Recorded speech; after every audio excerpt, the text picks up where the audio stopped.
Du 2 au 5 février, c'est la semaine de la canne blanche. Alors, pour avoir plus de détails, on a invité la nouvelle présidente du Conseil des aveugles de Memphremagog, qui est Mme Francine Bessette. Bonjour, Mme Bessette. Bonjour. Alors, de vous, Mme Bessette, nouvelle présidente, qu'est-ce qui vous a intéressé à devenir présidente au Conseil des aveugles? Regarde, il faut de la relève. Hein? Madame Roy ça fait au-dessus de 20 ans qu'elle est présidente. Donc, on a encore la chance de l'avoir avec nous. Fait que j'en ai profité.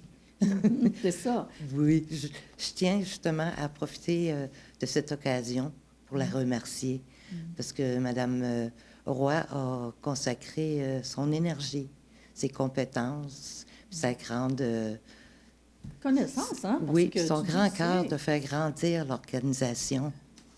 Fait qu'au nom de tous les membres, nous lui adressons notre profonde gratitude. Madame Solange, je crois qu'on a reçu à l'émission à quelques reprises d'ailleurs. Effectivement, elle mérite bien ces félicitations-là. Oui. Puis on a encore la chance de l'avoir avec nous parce que Madame Roy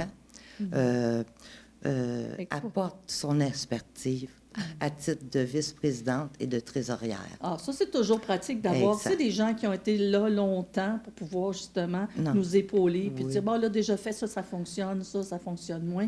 Mais rappelez-nous donc un petit peu, Mme Bessette, qu'est-ce que c'est le mandat du Conseil des aveugles? Parce que vous êtes là pour aider les gens, bien sûr, puis on ne sait pas toujours exactement toute l'aide que vous pouvez apporter. C'est ça qu'on a comme mission, de défendre les droits des personnes, l'utilisation aussi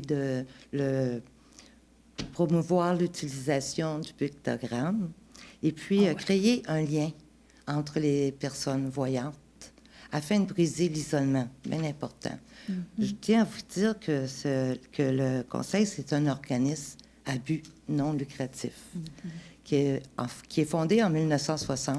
Oui, ça veut dire 65 ans cette année. Cette année. Alors là, vous allez souligner ça en grand, je pense. Hein? Oui. On va organiser des activités. On va s'arranger pour que ça soit plaisant. Oui. Oui, puis vous reviendrez nous en parler, évidemment, parce que là, vous êtes encore en train d'ébaucher, d'après ce que je comprends. Exactement. Exactement.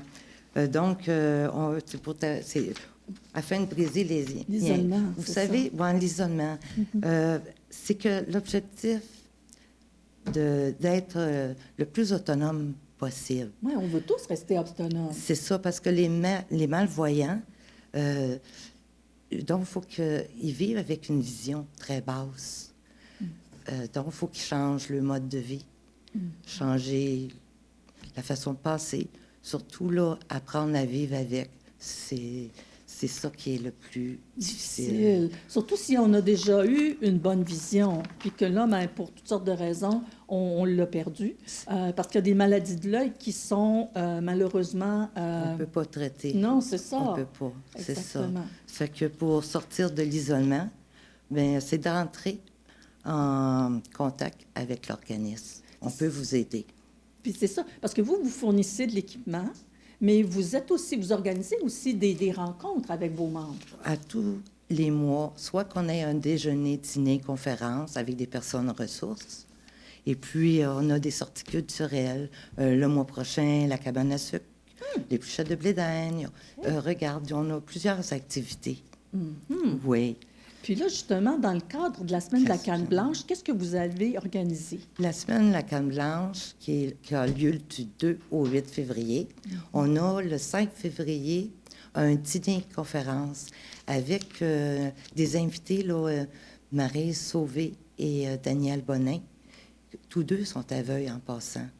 Ils vont venir nous parler de leur aventure, là, de l'élevage de la canne blanche pour la production des œufs. C'est ça, parce que les gens qui connaissent peut-être justement l'entreprise à la canne blanche, qui achète des œufs de canne, mais c'est Maryse et Daniel qui sont derrière tout ça. Oui, exactement. Fait qu'on va les avoir comme invités. Ça fait qu'on a très hâte de les recevoir. Oui, puis nous, on va peut-être aller faire un tour justement pour les rencontrer en personne, effectivement. Ce dîner-là, est-ce qu'il est accessible à tout le monde ou uniquement aux gens qui sont membres du Conseil? Ceux qui sont membres au Conseil seulement. Sont invités. Oui, sont invités. Parce que c'est au Marais, ça fait que c'est pas une grande salle pour contenir... oui, c'est ça. C'est intime ça. Et beau, oui. mais c'est vrai qu'on ne pourra pas mettre 200 ou 300 personnes à l'intérieur. C'est ça. Effectivement. Oui. Alors, ça, c'est dans les activités. On a parlé déjà de la canne blanche. S'il y a des gens, par exemple, qui voudraient se joindre, qui écoutent, ou parce que des fois, on dit, ah non, non, moi, j'en ai pas besoin, mais on connaît peut-être quelqu'un qui aurait besoin de vos services. Alors, de quelle façon on peut justement entrer en contact avec le conseil? Oui, le bureau il est au centre communautaire sur la 95 rue Mérénard.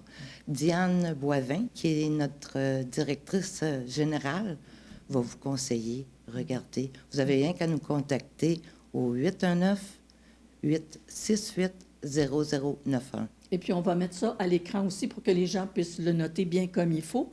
Donc, on rappelle, c'est du 2 au 8 février, la semaine de la canne blanche. Puis, on peut rappeler aussi que, ben, la canne blanche, c'est un message. Ça veut dire, faites attention, mais c'est aussi un signe d'autonomie pour les gens qui l'utilisent. Exactement. Il faut se rappeler de ça. Oui, exactement. Puis moi, je voudrais, avant qu'on termine, mentionner, allez faire examiner votre vue. C'est pas parce que vous croyez que vous voyez bien que vous n'avez pas besoin de la faire examiner. Fiez-vous sur moi. Je connais quelqu'un de proche de moi qui le regrette aujourd'hui de ne pas être allé chez l'ophtalmologiste ou l'optométriste plus souvent, faire tester, entre autres, sa pression dans les yeux. Alors, sur ça, c'était mon petit message personnel, mais je vous remercie beaucoup, Mme Bessette. Je vous souhaite une excellente 65e année au Conseil des aveugles, puis on va en reparler, promis. Bien, restez à l'écoute. Vous allez entendre parler de nous. OK, on surveille ça. Merci beaucoup. Merci.